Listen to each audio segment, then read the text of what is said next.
Керағдар діни ағымдардан сақтанайық. Құдайды сүйген қазақ халқына мейірімі мол, Алла кең байтақ жерді бүйіртіп, қойнауын әлемдегі бар байлыққа молынан толтырып қойды. Мың өліп, мың тірілген қазақ сынақтан сүрінбей өтті. Енді жарқын болашақ алдымызда. Соған аянбай еңбек ету әрбір ұлтты қадірлейтін, отанын сүйген азаматтың басты міндеті болу керек. Біз мұсылманбыз. Оның ішінде Әбу Ханифа мәзһабын ұстанатын сунниттеріміз.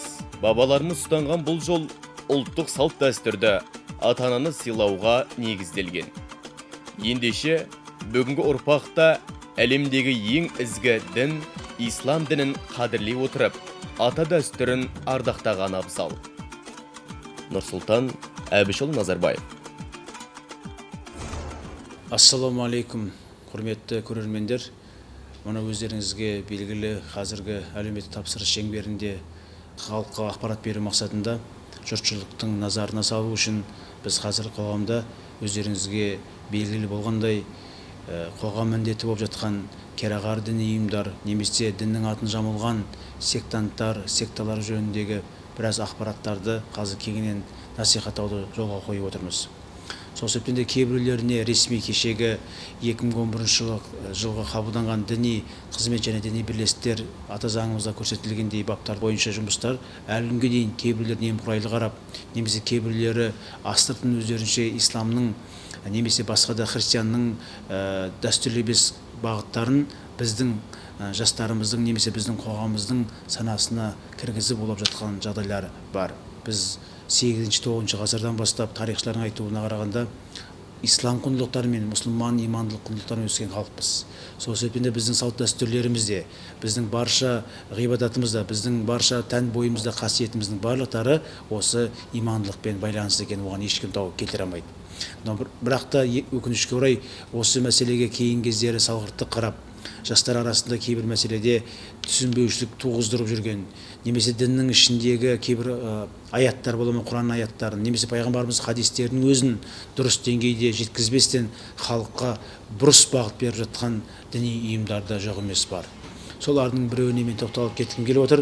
Бұл біздің заңның күшіменен, заңның соттың шешіміменен тыйым салынса да, әлі күнге дейін сол бағытты жақтаушылар да, немесе сол бағыттың ұстанушылар да жасырын түрде жұмыс жасап жатқан жағдайларын біз қазір естіп жатырмыз. Мен айтар едім, бұл бауырларымызға әр уақытта өзіміздің дәстүрлі құндылықтарымызды біз бағалауымыз керек. Ислам ол исламның нұры, исламның құндылықтары қай заманда болмасын адамзат баласына тек қана ауызбіршілікке, жақсылыққа, бірлікке алып келген. Бисмиллахир-рахманир-рахим.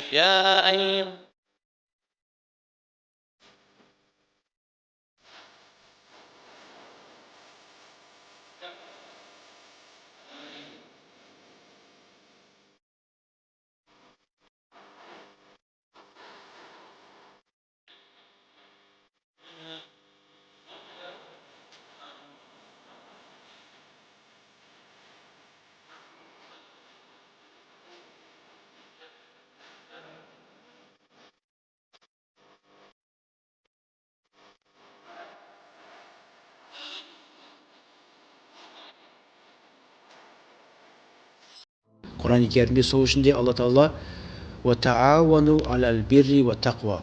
Алла Тағала адамзат баласын бір-бірлерге көмектесіңдер, бір жақсылық жасауға, ізгілік жасауға шақырып отыр Алла Тағала. Алла Субхану ва Тағала біздің бір-бірлеріміздің жаңағыдай исм немесе күнәлі істерге, немесе арандату нәрселеріне Алла Тағала Құран-ы Кәрімде оған бір-бірлерін көмектеспеңдер деп отыр. Демек, Алла Тағаланың өзінің Құран-ы Кәрімдегі аяттарына назар салсаңыз да, адамзат баласын тек қана жақсылыққа үндеудің, жақсы істің қасында болуын мәселесін шығарады. Тағы да Құран аяттарына үңілетін болсақ, адамзат баласына Алла Тағала бір адамға өлтіруі дейді, бүкіл адамзат баласына өлтіргенмен теңдей күнәға батады. Ал енді діннің мемлекетке көзқарасы бізде өте нақтыланған. Оны сіздер білесіздер, елбасының баяғы «Сындарлы 10 жыл» деген кітабы бар. Одан кейін былтырғы жолдауы және биылғы мынау халықтар ассамблеясындағы сөзінде елбасы қазақ мемлекетінің біздің дәстүрлі дінімізге деген көзқарасын нақтылап көрсетті. Ол деген сөз, біз жаңадан ислам дінін қабылдаған мемлекет емес екендігімізді айтты. Тарихи, дәстүрлі, қанша ғасырлар бойы мұсылман өркениетіне үлес қосқан бір елдің ұрпағымыз біз. Елбасы айтады ғой, түбіміз түрік, дініміз ислам, кітабымыз Құран. Қазіргі қоғамда 15% ғана мешітке барады екен. Мешітке барғандар мұсылман, мешітке бармағандар мұсылман емес. Бітті. Қарасаң, бүкіл жастар соны еріп кетеді. Охо, демек мұсылман болу үшін жаңағындай болу керек. Олай жоқ. Енді бұның ар жағында не жатыр? Бұл 9 ғасырдағы ашария былай делінген. Әсіресе мынау сәләфилік, вахабилік тенденцияда иман мен амал екеуі бір деп қаралады, тұтас деп қаралады. Сол кезде жаңа мешітке барғандар, намаз оқығандар мұсылман да, оқымағандар мұсылман емес деп ашарилер айтады. Имам Матуриди біздің ақидамыз. Жоқ, олай емес дейді. Иман мен амал екі бөлек нәрсе дейді. Оның жасағанына қарап, оның жүрегіндегі әлем, Алламен байланысын біз аңдай алмаймыз. Себебі адамның жүрегіндегі нәрсені білетін тек Алла ғана деген. Міне біздің ақидамыз сондай. Ислам діні тек араб халқының діні емес, бұл бүкіл адамзаттың діні. Сондықтан бұл жердегі мәселе қазіргі таңда бізде әсіресе жастардың арасында мынау сыртқы күштердің ислам діні деп араб мәдениетін тықпалағысы келген күштер бар. Сондықтан біз өзіміздің тарихымызды, өзіміздің әдет ғұрпымызды сақтап келген халықпыз. Өйткені ислам дінінде білесіздер, шариғат негіздерінде бірінші мұсылман неге сүйенеді? Қасиетті Құранға сүйенеді, кейін пайғамбарымыздың хадисіне сүйенеді, сосын ғалымдардың пәтуасы ижмаға, қиясқа. Ал тағы келесі бір дәлел ретінде пайдаланады. Егер ол ислам дініне қайшы келмейтін дәстүр болса, ол дәстүрді ұстануға рұқсат еткен. Біз қанша мұсылман болсақ та, бізде тәңіршілдіктің де қалдығы бар. Мысалға, анимизм рухтарға табыну, фетишизм жансыз заттарға бойсыну, мысалға, натуризм табиғи құбылыстарға жаңа айтылғанда жаңайда жарылқа, ескі айда есірке деп жатады. Яғни тотемизмде мысалға бізде Шопан ата, Ойсыл қара, Қамбар ата сияқты оның ешқандай зияны жоқ. Өйткені біздің қазақ салт дәстүрі ислам дінімен сабақтасып, байланысып келген. Ал енді қазіргі таңдағы біз ислам дінін жетік білеміз, біз нағыз мұсылманбыз дегендер, біздің сол ата-бабаларымыздың ғасырлар бойы ұстанып келген Абу Ханифа мәзһабы, сол дінімізді жоққа шығарғысы келеді. Бұның бидғат, яғни бұл дінде жоқ деген нәрселердің барлығы халықтың арасында түсініксіз жағдайлар туындауда. Ислам дінінде нақты бір форма жоқ. Өйткені мен қанша араб елдерінде болдым, Африка елдерінен келген адамдар өз ұлттық киімдерімен намазға қатысып, өзінің ғибадаттарын атқаруда. Сондықтан біздің салт дәстүрлеріміз де ислам дініне қайшы келмейді. Егер сен дәстүріңді ұстай алмасаң, онда сен дініңнен алшақтап кетесің. Сондықтан қазіргі таңда біз ұлттық құндылықтарымызды жандандыруымыз керек. Сондықтан қазіргі таңдағы сыртқы күштердің арабтардың атын жамылғысы келе ме, тағы да басқа нәрсе жасағысы келе ме, олардың қазіргі таңда жасап жатқан нәрсесі не? Біздің бірлігімізге нұқсан келтіру. Өйткені секталардың, ағымдардың мақсатында, олардың жалпы позициясында ұлт деген ұғым жоқ, дәстүр деген ұғым жоқ, тіл деген ұғым жоқ, тарих деген ұғым жоқ. Соның барлығын бұлар жоқ қылғысы келеді. Ал егер адам тарихын білмесе, тілін білмесе, дәстүрін білмесе, онда ол мәңгүрт. Сондықтан біз дінімізді білу үшін өзіміздің тарихымызды, салт дәстүрімізге, тілімізге берік болуымыз керек. Біздің өткенімізде ата-бабалар саралаған тағдыр жолында қазақ ұялатын еш нәрсе жоқ. Данада дара, ерекше қабілетті халықта өз тағдырын, болмысын, дәстүрін өмір бойы мұсылманға тән жалғастырып келеді. Нұрсұлтан Әбішұлы Назарбаев. Енді бізде қазір проблема елімізде мынандай. Дін менен салт дәстүрді шатастыру өкініштісі. Құран кәрімде Зумар сүресінің 9 аятында мынандай аят бар. أَمَّنْ هُوَ قَانِتٌ آنَاءَ اللَّيْلِ سَاجِدًا وَقَائِمًا يَحْذَرُ الْآخِرَةَ وَيَرْجُو رَحْمَةَ رَبِّهِ قُلْ هَلْ يَسْتَوِي الَّذِينَ يَعْلَمُونَ وَالَّذِينَ لَا يَعْلَمُونَ إِنَّمَا يَتَذَكَّرُ أُولُو الْأَلْبَابِ. Білетіндер мен білмейтіндер тең бола ма дейді Құран кәрімде. Демек, білетіндер білмейтіндер тең болмайды. Енді осы Мұхтар Әуезовтің осы сөзіне қарайтын болсақ, адамды адам мен халықты халықпен теңестіретін білім. Сондықтан бұл ағаларымыз ауадан алмағандығы белгілі. Түбірінде бұл сөздің бәрі дінге, Құранға, хадиске негізделеді. Яғни тәсіл қандай болған? Ислам дінін жеткізу үшін осы секілді ғалымдарымыз, біздің ғалымдарымыз қазақтың түсінігіне сай жеткізе білген Құранды, хадисті, аяттар, сөздерін. Сондықтан дін мені салт дәстүрді шатастыруға болмайды. Енді бұл жерде ырымға байланысты бір мәселені айтайын. Көпшілігіміз осы мәселен кейбір ырымдарымыз бар біздің. Бірақ ширк, харам дейтін де сөздер кетіп жатыр. Ырымда кейбір мәселе түсініп алуымыз керек. Тарихи түбірін кішкене ірделеп, зерделеп қарауымыз керек. Мысалы, бізде әжелеріміз бесті аластайды. Таяқпен сүйкеп аластайды. Бұл ырым. Енді бұны келіп алып, егер сіз ширк дейтін болсаңыз, бұны өрделенбейтін, зерттемей былай тікелей айтатын болсаңыз, қате түсінікке барады. Неге? Біздің қазақ халқы тарихқа өрделеп қарайтын болсақ, осының тарихына шоу. Көшпенді болған, киіз үйлерде тұрған, жер төлі үйлерде тұрған. Сол кезде бесте жатқан бала бір ағаш бар өзі. Ол ағашты беске сүйкелеген кезде 8 сағаттық иіс шығарады екен. Кетпейді сол бөлмеде. Сол 8 сағаттың ішінде бала тыныш ұйықтайды, құрт, құмырсқа, шаян, жылан келмейді ана балаға. Сондықтан дін менен дәстүрді екеуін ажырата білуіміз керек. Бірақ қазақтың салт дәстүрі діннің негізінде пайда болған ұмытпауымыз керек. Қай уақытта да қазақ даласындағы дәстүрлерді қарайтын болсаң, түбі ол діннен шыққан. Мысалы, біздің қазақ халқы шашу шашады. Шашу шашқанда оны теріп алған адамдар оны сарқыт деп атайды. Яғни ол қазақ тілінде шашуды теріп алған сарқыт. Яғни ондай қуаныш, жақсылық біздің басымызға да сол нәрсе болсын деп, жұбысты болсын деп, бисмилля деп ол шашуды теріп алады.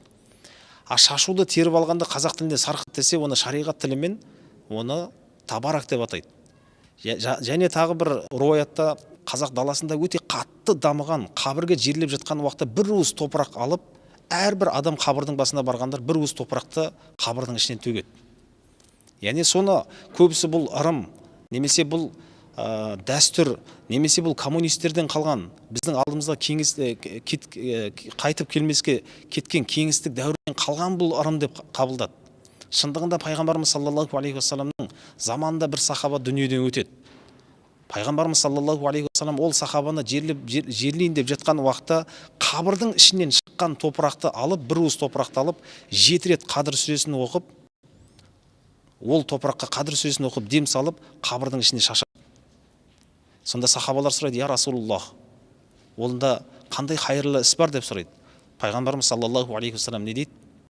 Қабірдің ішінен шыққан топырақтың бір уыс топырағын алып 7 рет Қадыр сүресін оқып қабірдің ішіне шашқанда, бұл қабірге жерленген сахабаға қабір азабы, сұрақ жауабы жеңіл болады дейді.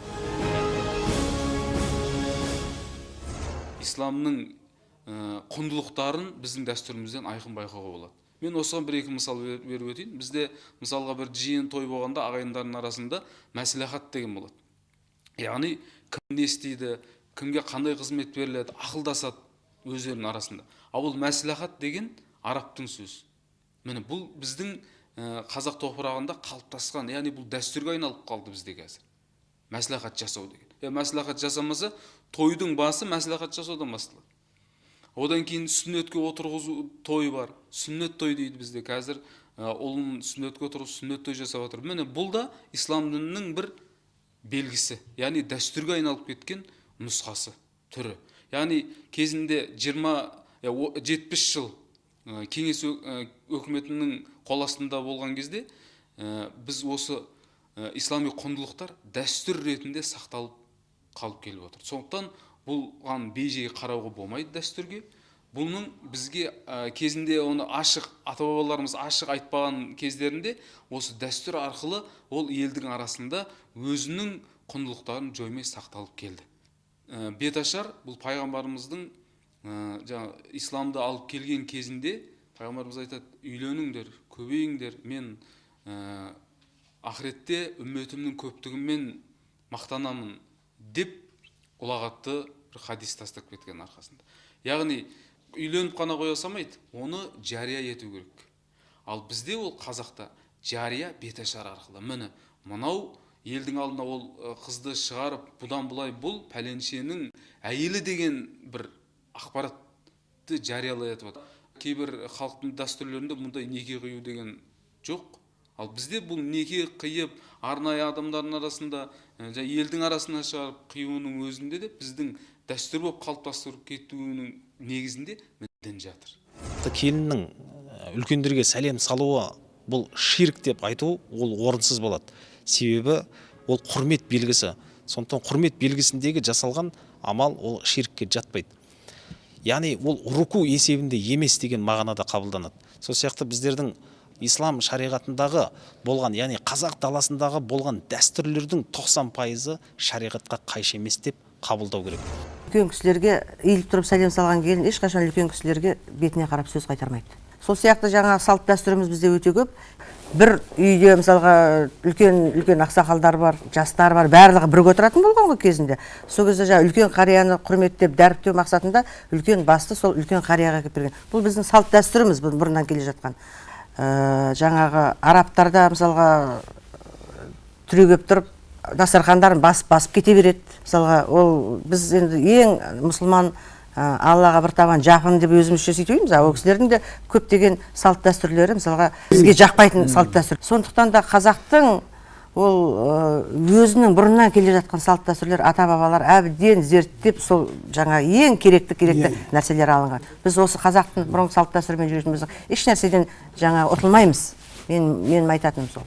Егер бір нәрсені ілімсіздікпен, тарихтан қарап отырып, мынау дұрыс емес, мынау ширк, мынау бидағат болады деп ілімсізден фатуа шығарған адам пайғамбарымыз саллаллаху алейхи уассаламның осы бір хадисін еске алған жақсы. Мәллил фатуа, егер кім білімсіз болып тұрып фатуа айтуға тілімен жақын болса, ва иланнар, өзін дозаққа жақын болғанын білсін дейді. Алла Тағала демек адамзат баласын қазір кезең көріп жүргендей, бұқаралық ақпарат құралдарынан естіп жатқанымыздай, қазір кезеңде қаншама шырылдаған отбасылар діннің атын жамылып, сойқан соғыстып, жихад деп, немесе жихадтың атында кетіп, жалған біреулердің бір саяси ойынына айналып бара жатқан саналы жастарымыз, осылардың бәрін терең ойлану қажет. Құрметті көрермендер. Сол себептен біздің де осы бағдарламаларымыздың аясында сіздерге де біраз болса да мағлұматты, ақпаратты жеткізу арқылы сіздер де өздеріңіз саналарыңызды осы ақпараттар арқылы дұрыс дамытып, және өздеріңіздің қастарыңызда жүрген бауырларымызға, туысқандарыңызға жеткізулеріңізді сұраймыз. Дін қоғамды өркениетке, кемелдендіруге, дамуға, келісімге, қауымдастыққа, қоғамдасуға шақыратын негіздерді қамтитын құрылым құралы. Дін жеке тұлға үшін және әлемдік қоғамдасу үшін өте маңызды, қажетті дүние. Нұрсұлтан Әбішұлы Назарбаев: діннің тұтастығы қашанда елдің тұтастығы, діни алауыздық ұлттық алауыздыққа соқтыратын тарихтан белгілі. Сондықтан қалыптасқан дінге өздеріңше өзгеріс енгізбек болып жүргендерге отпен ойнама дегіміз келеді, деп атап көрсетті.